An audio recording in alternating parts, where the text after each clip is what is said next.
આજે રાજસીભાઈના દીકરાના લગ્ન સમારંભમાં આપણે આયુર્વેદ દવાખાનાનો સ્ટોલ કર્યો એ ખરેખર રાજસીભાઈ અભિનંદનને પાત્ર છે.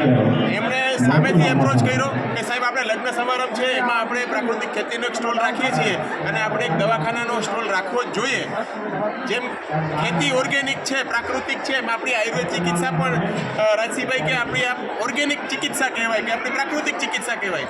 તો દવાખાના ખોયાણામાં જ છે, ખોયાણાના લોકો તો લાભ લે છે દવાખાનાનો, પણ લગ્ન સમારંભમાં આવતા બીજા લોકોને પણ આ દવાખાનાની જાણ થાય, અહીંયા ચાલતી આયુર્વેદ સારવારની જાણ થાય અને એમના પરિવારજનો, એમના મિત્ર મંડળ આપણા દવાખાનાનો અને આયુર્વેદ સારવારનો લાભ લઈ અહીંયા પણ આપણે પેમ્પલેટથી પ્રચાર પ્રસાર અર્થે પેમ્પલેટ્સ રાખેલા છે.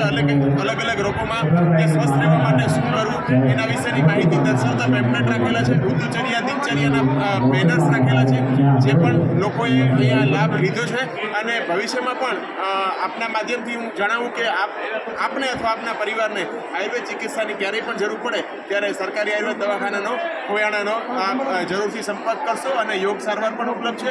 એમના માટે પણ આપ જરૂરથી સંપર્ક કરશો. ફરી વખત